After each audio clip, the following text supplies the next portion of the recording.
Okay, boys and girls, time for another project. You can see I got my safety glasses on. I'll put earmuffs in as well. But I'm going to flip the screen here and I'm going to show you what my next project is. Okay, here we have a standard water outlet for the outside hose. Most people call these like a hose bib. You can see it's anchored there. Well, that one just turns the water off right here, so that potentially could freeze. So what you can do is you can buy one of these here. So they come in different sizes. This is a 12-inch long one, and when you turn it off, it turns off the water way back here. So you can see they'll go through the brick and turn off the water inside the house, so it can't freeze. So it's called a frost-free valve.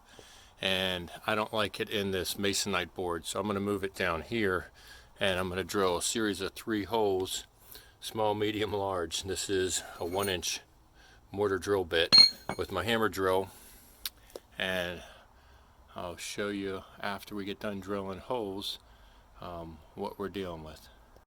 Okay, that was the last drill bit I used. You can see you get a lot of dust, and you definitely have to wear your hearing protection. And you have to lean into it, so I have my knee pads on so I can get enough leverage, and you got to use it on hammer drill, otherwise it won't work. So now we want to see how long do I need to have it. So you can see I could probably get away with an 8-inch long frost-free valve, and I bought a 12. So I think I'll probably just return it and put a 10-inch in. Gives you more room to work on it on the inside. But you can see I got a nice size hole there, right underneath the old one, and then I can anchor it to the brick, because all of them tend to give you these flanges, so you can put a screw on both sides and keep it firm. So until I get a 10-inch frost-free valve, I'm just going to cover that up, and I'll have to turn the water off and cut things and reconnect them on the inside that I'll show you later. Okay, here's the inside of the crawl space, and you can see the new frost-free valve poking out about 4 inches, and the copper pipe right above it, and it's going to be hard to kind of cut that. And then I'm looking at this joint here. I got to clean that up, see if I think that needs replaced or not, but then I need to cut this and drop down and go into that right there. So got all my tools set out here, brought them in a backpack because there's not a lot of space under here. Well, time to get to work. Let's see what I can do. Okay, here's the finished product. Decided not to do anything with this seam over here. I cleaned it up a little bit, but it doesn't seem to be leaking.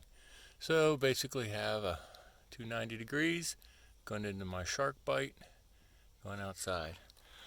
Unfortunately, I ended up with another project because there was a wire, white wire right here, and I ended up cutting it. So I had to put a junction box there, and new wire and junction box. So I decided to throw in an outlet while I was at it. So nothing ever works out as you wanted to exactly, but now I've got the electric back on and the water back on, and we're good to go. Okay, here's the final installation. You can see that it's sitting nice. There's a white spacer behind it to keep it angled down a little bit, so when you turn it off, anything will drip out.